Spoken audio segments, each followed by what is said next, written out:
Wow, what a nice crowd this is. Former President Trump barnstorming the Midwest this week, hoping to flip a critical region for his campaign. November 5th, we are going to win this state. We're going to win the White House, and we are going to save our country. We're going to save our country.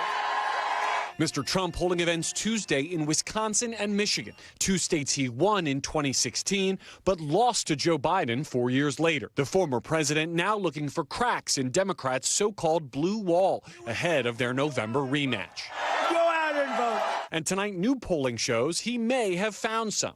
A new Wall Street Journal survey shows Mr. Trump leading in 6 battleground states, including several Midwestern prizes. Biden is still within the margin of error in all of them, but it's a major reversal from 2020 when Mr. Biden won all but one of these states. The pair in a dead heat in Wisconsin, where the presumptive GOP nominee taunted Mr. Biden from a rally stage in Green Bay. We have an empty podium right here to my right. You know what that is? That's for Joe Biden. I'm trying to get him to debate.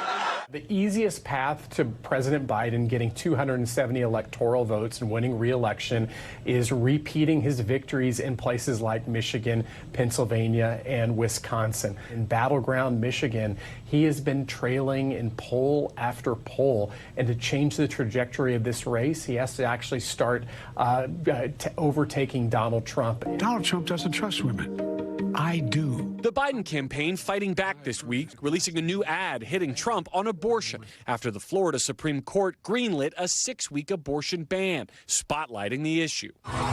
The president also highlighting his financial advantage over his challenger in the wake of his star-studded fundraiser in New York City last week, flanked by former Presidents Obama and Clinton. But questions remain about whether the Biden campaign can translate donor dollars into votes. By being the incumbent, President Biden and his campaign have the definite money advantage, and they're going to be spending campaign ad after campaign ad.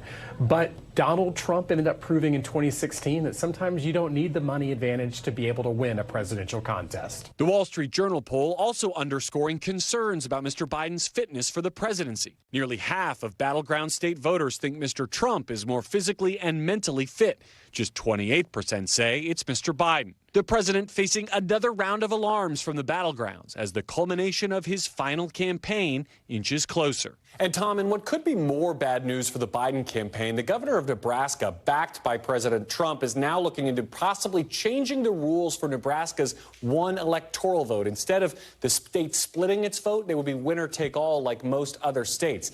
This sounds esoteric, but it does create a possible scenario in which all of those votes would go to former President Trump in November. And look at this. There is a scenario if former President Trump wins back some of the states that are available to him and takes that Nebraska electoral vote that would have otherwise gone to President Biden, we could end up in a 269 electoral vote tie, sending the entire result of the presidential election to the House. Tom, it would be an extraordinary about face based on one change, however unlikely, that could come from the state of Nebraska. Tom? Still shaping up to be a wild election. All right, Garrett, we appreciate all that. Thanks for watching. Stay updated about breaking news and top stories on the NBC News app or follow us on social media.